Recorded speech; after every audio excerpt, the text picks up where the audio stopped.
you've personally met the defendant in this case, Mr. Alex Murdaugh, is that correct? Yes, sir, I did. All right. And does Mr. Alex Murdaugh, or at least at one point, have an association with the 14th Circuit Solicitor's Office? Yes, sir, he did. What was that association? He was identified as a volunteer solicitor within our office. All right. And when you say assistant solicitor, what does an assistant solicitor do? They prosecute cases in General Sessions Court. That's Investigator Dylan Hightower with the 14th Circuit Solicitor's Office. He knew Alex Murdaugh and testified in the double murder trial today. Hightower was at the Murdaugh's Moselle property the day after the murders. Tara Jabor is live now outside the Colleton County Courthouse. And Tara, walk us through what he had to say specifically about that crime scene and then what he found on Alex's phone. Katie, Investigator Hightower started off by saying it really wasn't unusual for the solicitor's office to go to the scene of a murder. Now, on June 8th, 2021, that's the day after Maggie and Paul were murdered, he went to their Moselle property with Solicitor Duffy Stone and his team. He testified that when he arrived to the crime scene, it was not taped up and that multiple members of Alex's old law firm were there. They walked around the scene to get an idea of what happened. Hightower was in charge of locating Maggie Murdaugh's phone, which was found using Find My iPhone on Buster's phone. Her cell was found on the side of Moselle Road. Hightower also downloaded information from Alex's phone, and he noticed that some things didn't line up. I compared the call logs from the extraction or from the actual device to the phone logs that I saw in the call detail records provided from Verizon. On the date in question on June 7th, I only saw 2 FaceTime calls on the phone extraction, and I saw a series of around 73 phone calls on the Verizon call detail record. Okay. And what did that tell you when you saw that missing information? It could be a multitude of things. They were either removed by the user or the one responsible for using the device. It could have overlapped from the call log history. It could have been a series of things.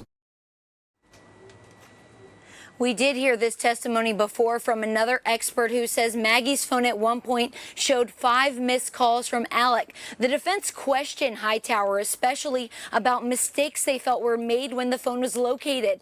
Defense attorney Dick Harpootlian asked if Hightower or anyone had forensically checked the wooded area where Maggie's phone was found for footprints. Hightower said no. Now, the day started with the attorneys hearing from the former CFO of Alex Murdaugh's law firm. Now, she testified that Alex stole money from people and that on the day of the murder, she confronted Alex about a missing $772,000 check. Coming up tonight at 6, our Ann Emerson will tell us how the court is planning on possibly bringing Alex Murdaugh's financial crimes before a jury. Working for you live in Walterboro, Tara Jabor, ABC News 4.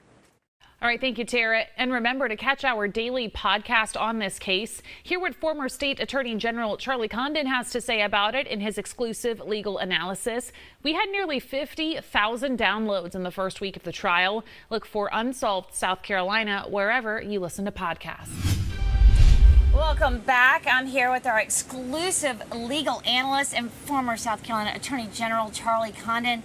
Charlie, talk to me about how Judge Newman was handling this sort of what I termed a trial within a trial today, with one with a jury, one without a jury, looking at all this financial information. Right. Yeah, well, it became very clear that the state's theory of the case, it's really a white-collar crime case, financial crime case, they say turning into a blood-red collar case, a violent crime case. And Judge Newman, obviously the defense is objecting to all the financial crimes coming in. Mm-hmm. And so Judge Newman has articulated several possible ways it's admissible. The state has articulated similar ways. Defense is objecting. But we had hearings outside the presence of the jury. It's called in camera, so that the judge can see what the evidence is and whether it's clear and convincing. That's the standard that has to be met. What was really interesting to me at the end of the day, I think this shows Judge Newman's experience. Mm-hmm. He said he was satisfied on a number of, particularly with the law firm thefts, with Gloria Satterfield, with confession of judgments. He's really shrunk the in-camera aspect of this case.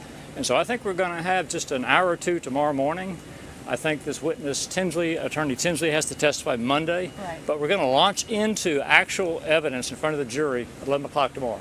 And evidence that's going to include all of this financial woes, all of these issues that were coming up, and talk to me about how we saw Chris Wilson, this very old friend of Alex Murdaugh, get up there and talk about the pain and suffering of being part of this whole messy. He was really emotional. Apparently a longtime friend of the defendant and really felt betrayed.